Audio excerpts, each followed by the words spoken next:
அனைவருக்கும் வணக்கம். இது கிஷோபா கடந்து கிருஷ்ணன். இந்த வீடியோ பதிவு ரொம்ப ரொம்ப முக்கியமான ஒரு வீடியோ பதிவு. எஸ்பெஷலி பார்த்தா ஹவுஸ் ஒய்ஃப் ஸ்டூடெண்ட்டும் வேலைக்கு போயிட்டு படிக்கிறவங்க, கமிட்மெண்ட்ல படிக்கிறவங்களுக்கு ரொம்ப ரொம்ப ஒரு முக்கியமான ஒரு விஷயம் தான். என்னன்னா 2026ல நீங்க என்ன நினைக்கிறீங்களோ அது உங்களுக்கு நடக்க போகுது. என்னன்னு கேக்குறீங்களா? நீங்க என்ன நினைச்சிட்டு இருக்கீங்க? 2026ல நான் குரூப் 4 ஒரு வேலைக்கு போகணும்னு நினைச்சிட்டு இருக்கீங்களா? அது நடக்க போகுது. ஏன்னா நீங்க உங்களுக்கு இருக்கிற ஒரு மிகப்பெரிய ஒரு ப்ராப்ளம், அதாவது எஸ்பெஷலி நான் சொல்றது ஏன்னா என்னுடைய மெஜாரிட்டி ஸ்டூடெண்ட்ஸ் ஹவுஸ் ஒய்ஃபா இருப்பீங்க, ஜாப் பண்ணிட்டு படிக்கிறவங்க இருப்பீங்க, ஒரு கமிட்மெண்ட்டுக்குள்ள படிக்கிறவங்க இருப்பீங்க. உங்க எல்லாருக்குமே நான் சொல்லக்கூடிய ஒரே ஒரு விஷயம் என்னன்னா 2026ல நீங்க ஜாப் வாங்கணும் அப்படின்ட்டு நீங்க நினைக்கிறீங்களோ இல்லையோ, கடவுள் நினைச்சிட்டார். அதான் உண்மை. ஏன்னா நீங்க வேலை வாங்கணும் அப்படிங்கிறதுக்காக எது உங்களுக்கு மிகப்பெரிய ஒரு பிரச்சனையா இருந்துச்சோ அதுக்கு ஒரு வழி ஏற்படுத்தி கொடுத்திருக்காரு. என்னது? நேரம்.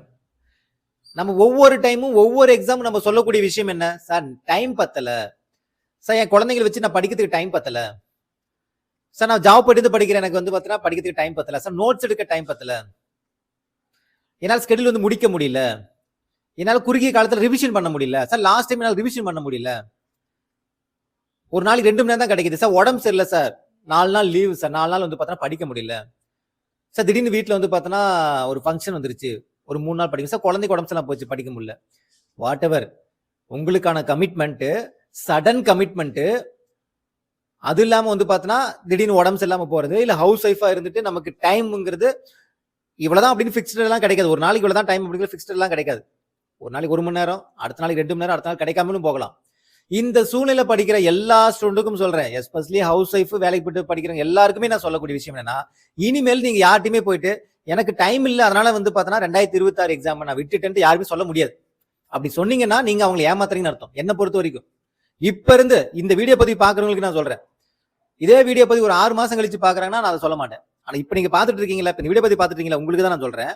நீங்க அந்த விஷயத்தை யார்ட்ட சொல்றீங்கன்னா ஒண்ணு கேட்கறவங்க முட்டாளா இருப்பாங்க, இல்ல நீங்க ஏமாத்துறவங்களா இருப்பீங்க. ஏன்னா டைம் அப்படிங்கிறது பத்தலைங்கிறது சொல்லவே முடியாது. 1 இயர் சாலிடா 1 இயர் இருக்கு. இந்த 1 இயர் நீங்க இப்ப இருந்து படிக்க ஆரம்பிச்சீங்கன்னா ஸ்லோ டவுனா, நீங்க பெருசாலாம் தேவை கிடையாது, மெதுவா நிறுத்தி அழகா நோட்ஸ் எடுத்தே படிச்சாலுமே நல்ல மார்க் நல்ல ரேங்கோட பாஸ் பண்ணலாம். உங்களுக்கு போதுமான டைம் நல்லாவே கடவுள் உங்களுக்கு கொடுத்திருக்காரு. என்ன பொறுத்த வரைக்கும் நீங்க என்ன கேட்டீங்களோ அதுக்கான வாய்ப்புகள் கடவுள் ஏற்படுத்தி கொடுத்திருக்காரு. அதை பயன்படுத்திக்கிட்டவங்க, அது ஹவுஸ் ஒய்ஃபா இருந்தாலும் சரி, ஒரு நாளைக்கு 2 மணி நேரம் டைம் கிடைக்குதுனாலும் சரி, நல்ல மார்க் எடுத்து படிக்கிறதுக்கு இதை விட ஒரு பெஸ்ட் சான்ஸ், பெஸ்ட் பிளானர் உங்களுக்கு கிடைக்காது. பயன்படுத்திக்கிங்க. 2026 உங்களுக்காக வடிவமைக்கப்பட்ட ஒரு பிளானரா இருக்கும். இது நிறைய பேருக்கு டிசப்பாயின்மெண்டா இருக்கலாம், பட் யார் யாருக்கு பெனிஃபிட்டா இருக்குங்கிறது, டைம் பத்தலைங்கிறவங்களுக்கு எவ்வளவு ஒரு பெனிஃபிட் இந்த பிளானருங்கிறது உங்களுக்கு தெரியும். 2026 குரூப் 4 எக்ஸாம் விட்டுறாதீங்க, உங்களுக்கான ஒரு வாய்ப்பு. ஓகேங்களா? தேங்க்யூ.